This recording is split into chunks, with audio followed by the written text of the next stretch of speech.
Ayan guys, at magandang araw sa inyong lahat. Tayo ay may gagawin dito. May nagpagawa sa atin ng ilaw ng plate number. Ayan. Medyo dukutin ito. Dukutin natin. Patharap sa langit yung ating camera. Ayan, dito ang dukot niyan. Ayan o.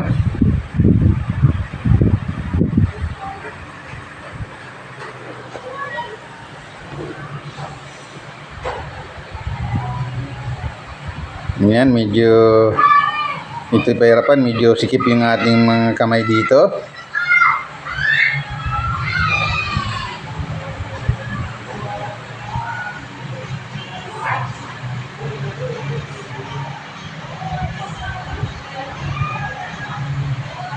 Ayan. I-ready lang natin.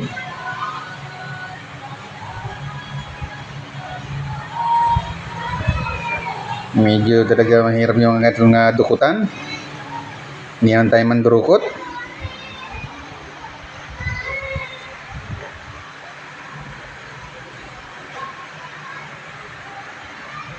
Hindi rin natin mailapit yung ating camera masyado kasi hindi naaabutin ng ating tripod.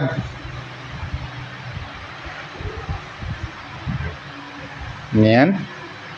Tanggalan natin yung sakit. Bali splicing na lang ang mangyayari dito. Wala nang sakit. Hindi na mga original to. Walang sakit ng para doon sa original niya. Ayan. Balatan lang natin. Yan lang.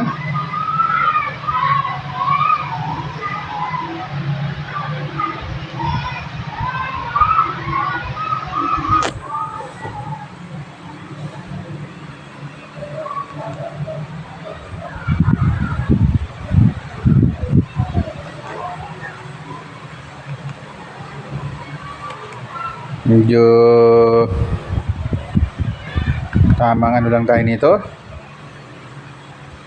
Kabahanan pa rin siya sa pag ganitong mga padukot.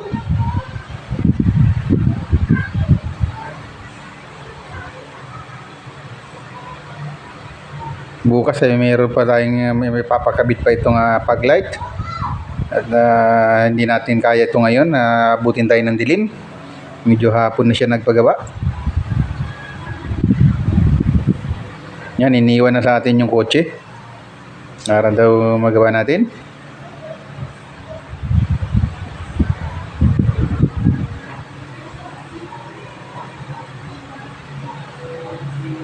Yan, ito ay simple lang naman. Yung pula, isa pula. Yung itim, isa itim. Yan, color coding lang to. Yan, walang problema ang paggawa ng mga ganito. Simple lang ito. Pwede nyo i-DIY mga ganito. At kailangan lang ay magaan ang kamay. Kasi meron ditong mapipingas pagka mabigat ang kamay. May mga lock ito na dapat ingatan. Yan, balatan lang muna natin lahat bago natin siya idikit. At puro dinidikit lang ito yung magkakabit ng ilaw. Hindi niya sa katulad ng original na clip type. Silicone nang gamitin natin para may kabit natin yung replacement ng ilaw. Ang nang mayari dito, hindi daw umiilaw ito. At napakaluma naman na talaga. Siguro ito ay 10 taon na dyan. Baka hindi lang. Ayan, ito yung ipapalit natin.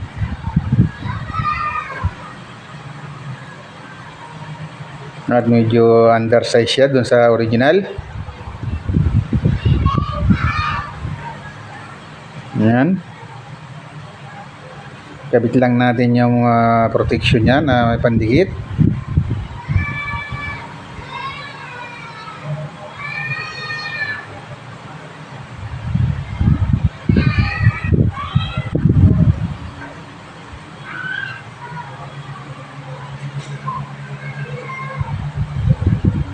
Yan, i-prepare muna natin itong ating ilaw para iwas grounded. Meron tong protection na tape dito, parang adhesive na nakalagay dito, adhesive tape.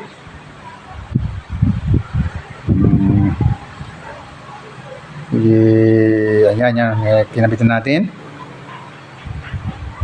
Yan.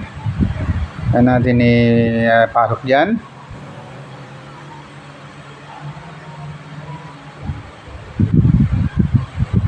Yan natin medyo may ibaba kasi may ipit yung ating camera. Yan naman pinuporma lang natin doon sa pinakabutas niya doon.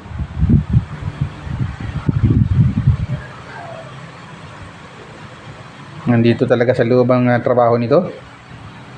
Yan, bali dalawa. Kaliwat kanan nito.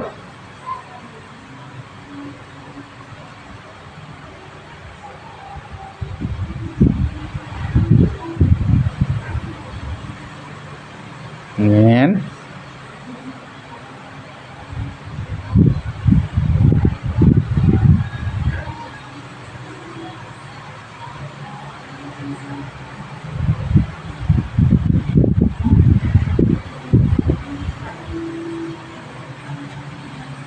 I-prepare din natin yung isa. Lagay din natin yung protection niya.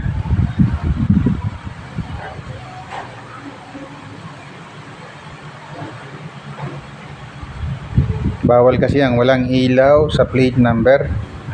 Mahuhuli to pagka walang ilaw.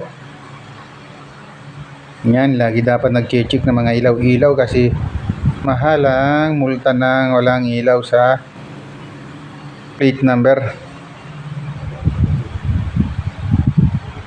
Nasa 5,000 yan.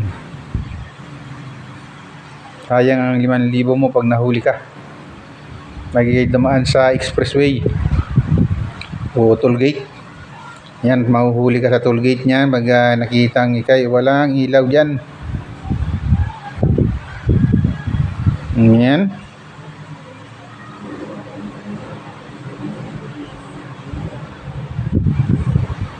At yan, palabasan natin yung wire. Dito lang naman yan sasalubong. Yan din natin pakita yung pagkabit doon sa kabila at hindi nga kaya ng ating camera. Wala tayong taga-camera. Yan. Lagyan muna natin siya ng tape para iwas grounded.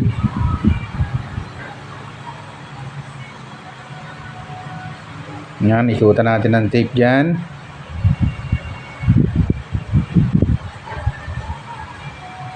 At huwag tayong gagamit ng tape na mahinang klase. Yan, magandang klase ang ginagamit natin. Huwag ganitong automotive wiring. Ito yung napakahirap tanggalin na tape pagka babaklasin mo. Yan, lagyan natin yung dalawang ilaw.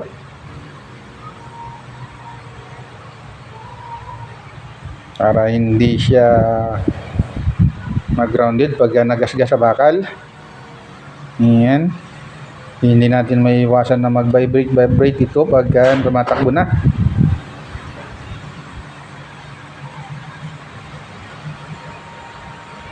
Yan. At ito ay okay na to.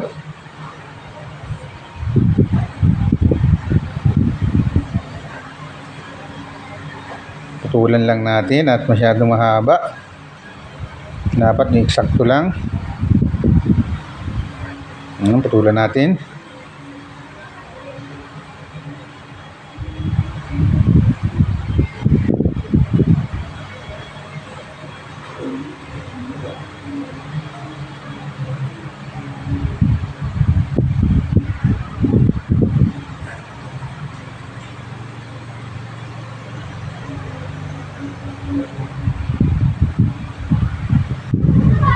Yan.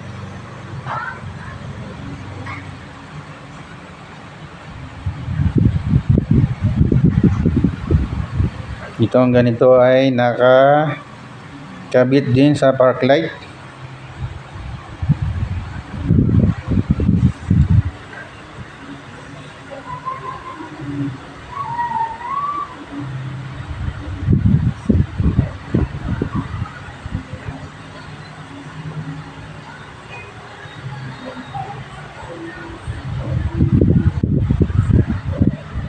Yan, ayusin lang natin ang splicing.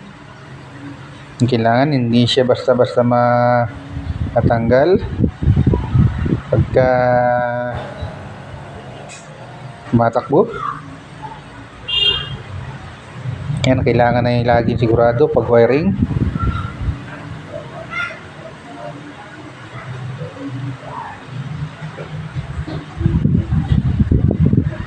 Tapos may kaunting hatak ang paglalagay ng tape para mahigpit. Huwag maluwag ang kabit.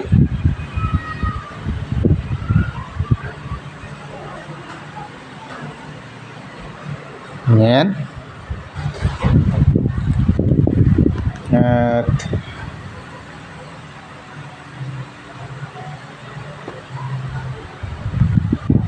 nakabit na natin yung isa.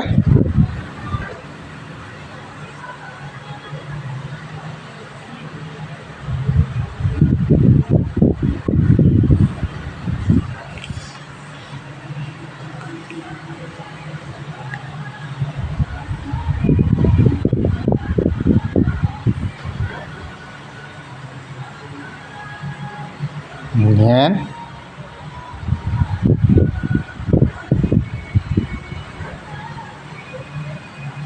Ganyan lang yan, kasimple guys. Color coding lang tayo. Basta naman mga wiring ng ganito ay nalagang may coding, kaya hindi kayo malilito, hindi kayo magkakamali.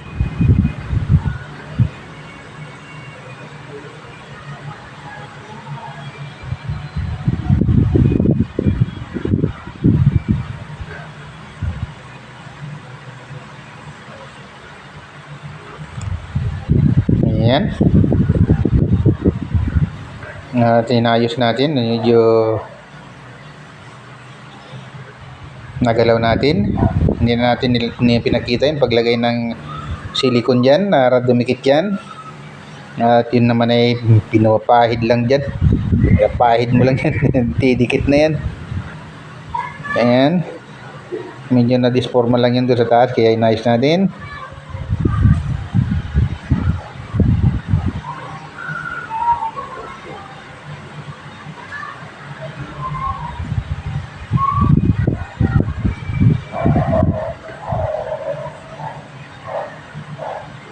Ayan.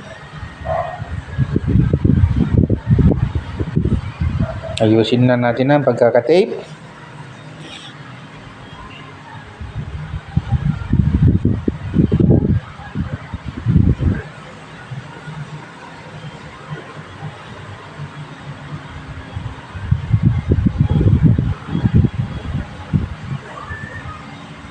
Ayan, at malapit na tayong matapos.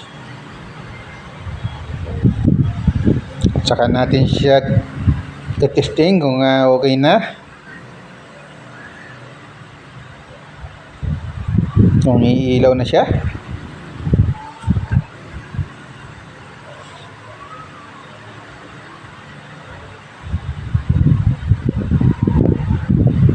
Ayan.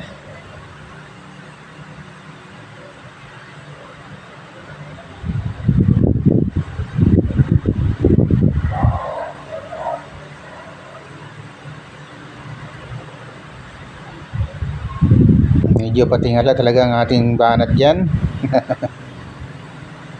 Ayan. Huwag magtipid sa tape.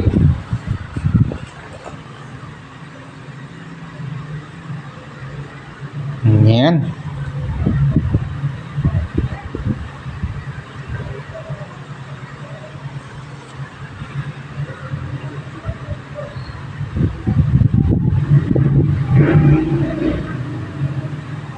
Okay. At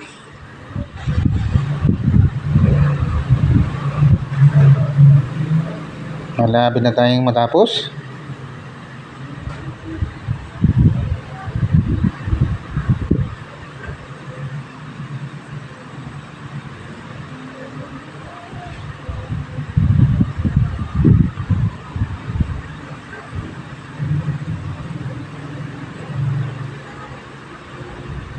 Pwede na natin ibalik ang cover nito. May cover yan doon sa taas.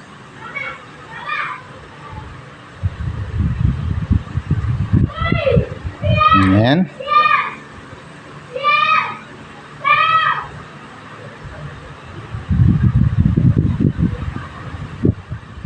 Inugurado lang natin yung pagkakakabit ng ilaw kung ayos na. Yan, ibalik na natin yung cover.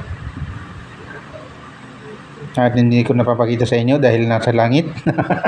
Nasa langit yung cover. Nakaharap. Hindi kaya ng ating camera. Masyadong mataas. Ayan. At may tornilyo yan. Ayan. Balik lang natin yung isang tornilyo niya. Pinaka lock niya talaga ito. Kasi clip type lang yung iba. Ayan, ito yung pinaka lock. At dudukutin natin yan ng isang daliri. Isang daliri lang ang kasya natin yan. Tapos higpitan natin yan gamit ang 8mm na sakit.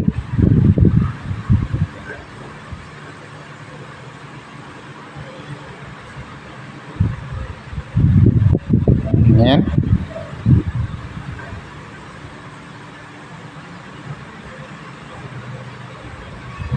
Huwag masyado dahil plastic lang yung cover niyan, baka mapingas.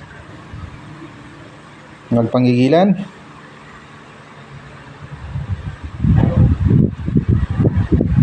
At nagtitesting na tayo.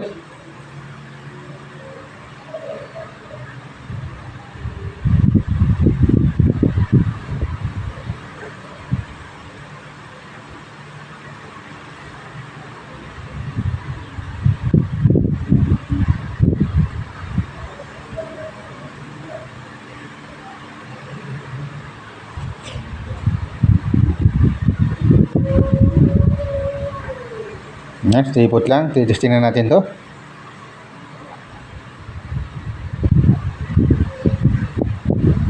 Ayan. At dito ay mayroon palang putok din na fuse. Yan, yung tong fuse na to. At mayroon namang spare ito dito. Kuhanin natin isang spare. Ayan, napalitan na natin yan. Gamit yung tester natin, kaya nalaman natin na isa ay putok. Ayan, okay na. At papakita ko sa inyo na ito ay umiilaw na.